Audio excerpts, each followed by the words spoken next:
नमस्कार दोस्तों, स्वागत है आपका आपके ही चैनल फार्मेसी नॉलेज में। दोस्तों, आज की इस वीडियो में हम बात करेंगे डी ट्रिपल एस बी यानी दिल्ली में फार्मासिस्ट के 318 परमानेंट पोस्ट का वैकेंसी आया है, जिसका ऑनलाइन एप्लीकेशन आज से स्टार्ट हो चुका है।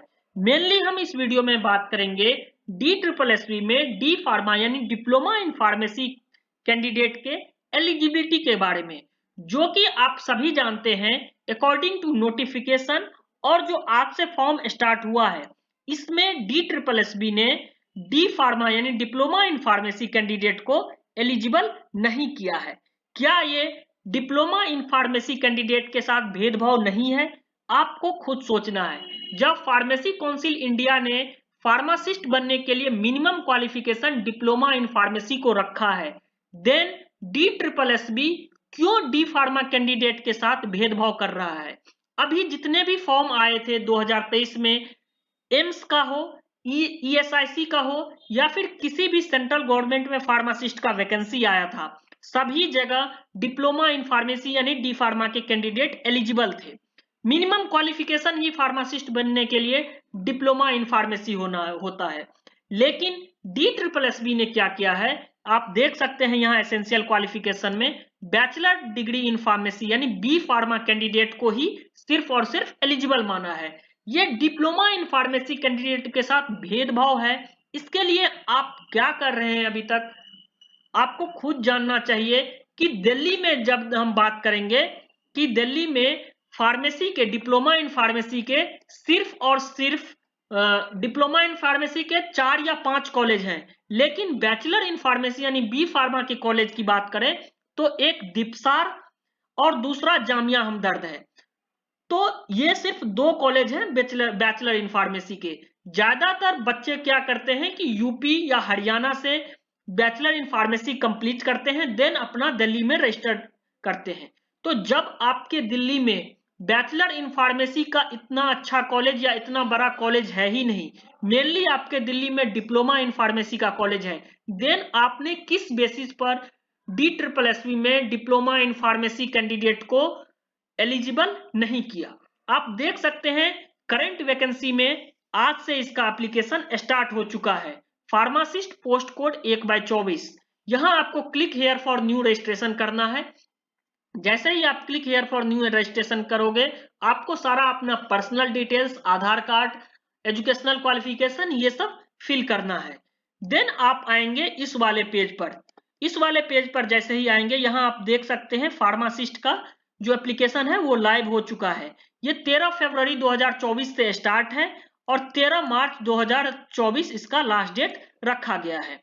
एप्लीकेशन फीस की बात करें तो 100 रुपये रखा गया है। जैसे ही आप अप्लाई नाउ पे क्लिक करते हैं, देन आपको ये वाला पोर्टल ओपन होता है। यहाँ आप साफ साफ देख सकते हैं कि डी ट्रिपल एस बी ने कैसे डी फार्मा कैंडिडेट के साथ भेदभाव किया है। यहाँ पहले ही आपको एक चेक बॉक्स क्लिक करना होता है जिसमें लिखा है bachelor degree in pharmacy B pharm from a recognised university और equivalent plus registered as a pharmacy under the Pharmacy Act 1948. Application for the post of pharmacist post code 1/24। आपको essential qualification में यहाँ साफ साफ मेंशन कर दिया गया है कि सिर्फ और सिर्फ बैचलर डिग्री इन फार्मेसी के कैंडिडेट ही इस पोस्ट के लिए एलिजिबल हैं। डी फार्मा का कोई नामो निशान नहीं है। आपको खुद सोचना चाहिए कि दिल्ली में सुब्रमण्यम भारती, आईआईटी कॉलेज द्वारका, बाबा हरिदास कॉलेज, दीपसार कॉलेज और जामिया हमदर्द जैसे college per year more than 350 से ज्यादा कैंडिडेट डिप्लोमा इन फार्मेसी में एडमिशन लेते हैं। तो वो कैंडिडेट कहाँ जाएंगे? जिन कैंडिडेट को फार्मेसी काउंसिल ऑफ इंडिया ने एज ए रजिस्टर्ड फार्मासिस्ट माना है after passing diploma in pharmacy, वो कैंडिडेट कहाँ जाएंगे? आपने क्या किया है कि बैचलर डिग्री इन फार्मेसी के कैंडिडेट को यहां एलिजिबल किया। हमें उससे दिक्कत नहीं है। दिक्कत इस बात का है कि मेनली आपके दिल्ली में डी फार्मा का कॉलेज है, डी फार्मा के इतने सारे स्टूडेंट हैं और हर जगह हर एक सेंट्रल गवर्नमेंट के वैकेंसी में डी फार्मा कैंडिडेट को एलिजिबल किया गया है। देन इस बार डी ट्रिपल एस बी में भेदभाव क्यों? एक तो कोविड के लंबे समय तक आने के बाद कोई वैकेंसी नहीं आई थी, बहुत सारे स्टूडेंट फार्मासिस्ट के वैकेंसी का इंतजार कर रहे थे कि दिल्ली में अब आएगा। 2021 और 22 में वैकेंसी आई भी, इसका नोटिफिकेशन भी आया, बट फॉर्म फिल नहीं हुआ। और एक लंबे अंतराल के बाद फॉर्म DSSB का फॉर्म आ रहा है और उसमें आप बता रहे हो कि बैचलर डिग्री इन फार्मेसी के ही कैंडिडेट एलिजिबल हैं, डिप्लोमा इन फार्मेसी का कहीं नामो निशान नहीं है। ये कहाँ का न्याय है डिप्लोमा इन फार्मेसी कैंडिडेट के साथ? आप सभी जितने भी डिप्लोमा इन फार्मेसी कैंडिडेट हैं, आपको खुद को जागना होगा कि आप कर क्या रहे थे इतने दिनों से। साफ साफ लिखा है कि बैचलर डिग्री इन फार्मेसी के कैंडिडेट ही इस पोस्ट के लिए एलिजिबल है। अब आप इसके क्या कर सकते हैं, यहाँ आपको फिर से देख सकते हैं कि ये जो वैकेंसी है ये 13 फरवरी 2024 से स्टार्ट हो चुका है। इसका ऑनलाइन 318 पोस्ट है, जिसमें अनरिजर्व कैटेगरी के 96, ओबीसी के 96, एससी के 21, एसटी के 40 और ईडब्ल्यूएस के 65। बहुत बड़ी वैकेंसी थी DSSB यानी दिल्ली में। लेकिन इसमें क्या किया गया कि डिप्लोमा इन फार्मेसी कैंडिडेट के साथ अन्याय किया गया है, क्योंकि एजुकेशनल क्वालिफिकेशन में यहाँ सिर्फ और सिर्फ बैचलर डिग्री इन फार्मेसी को रखा गया है। कहाँ जाए फिर डी फार्मा का कैंडिडेट, आपको खुद सोचना है। जब PCI ने, सेंट्रल गवर्नमेंट ने डी फार्मा यानी डिप्लोमा इन फार्मेसी कैंडिडेट को एलिजिबल माना है, तो आप कौन होते हो कि DSSB में इसको एलिजिबल ना मानो।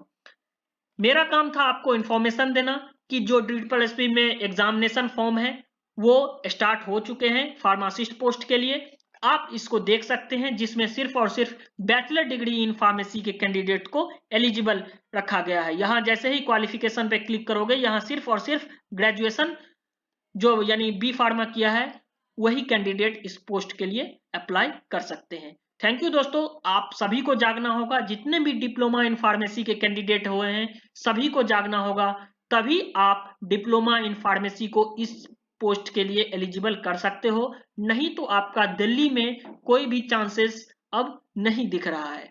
आप सभी को जानना होगा और सरकार को, DSSB बोर्ड को खुद सोचना चाहिए कि डिप्लोमा इन फार्मेसी कैंडिडेट के साथ क्या ये न्याय है। इतने सारे कैंडिडेट लंबे समय से डिप्लोमा इन फार्मेसी के बेसिस पर उम्मीद लगाए बैठे थे कि 2024 में नोटिफिकेशन आएगा तो हम अप्लाई करेंगे, लेकिन उनके साथ अन्याय हुआ है। सिर्फ और सिर्फ बैचलर इन फार्मेसी कैंडिडेट को एलिजिबल रखा गया है। थैंक यू दोस्तों, इसी तरह के फार्मेसी रिलेटेड वैकेंसी के लिए, फार्मेसी रिलेटेड अपडेट के लिए हमारे यूट्यूब चैनल फार्मेसी नॉलेज से जुड़े रहें और इस वीडियो को ज्यादा से ज्यादा शेयर करें।